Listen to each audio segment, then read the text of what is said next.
লীগ সরকার থাকাকালীন বাংলাদেশের দেশীয় ও বিদেশি মিলে মোট ঋণের পরিমাণ ছিল $112 বিলিয়ন।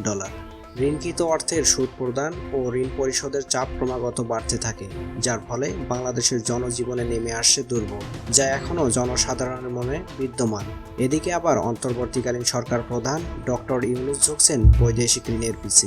ডক্টর ইউনূস অন্তর্বর্তী সরকার যে ব্যাপক পরিসরে সংস্কার শুরু করেছেন তার জন্য বিশ্বব্যাংকের কাছে ঋণ সহায়তা চেয়েছেন।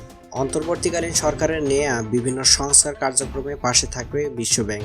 সংস্থাটি জানিয়েছে অর্থনৈতিক সংস্কার, ডিজিটালাইজেশন, তারল্য, জ্বালানি এবং বিদ্যুৎ ও পরিবহনে সংস্কারে $3.5 বিলিয়ন সহায়তা দেবে। বুধবার 25শে সেপ্টেম্বর নিউ ইয়র্ক স্থানীয় সময় দুপুরে বিশ্বব্যাংকের প্রেসিডেন্ট অজয় বঙ্গ অন্তর্বর্তী সরকারের প্রধান উপদেষ্টা ডক্টর মোহাম্মদ ইউনূসের সাথে সাক্ষাৎ করেন। তিনি অন্তর্বর্তীকালীন সরকারের নেয়া নানা সংস্কার উদ্যোগকে সমর্থন করে বাংলাদেশকে $3.5 বিলিয়ন ঋণ সহায়তা দেবেন বলে আশ্বাস দেন।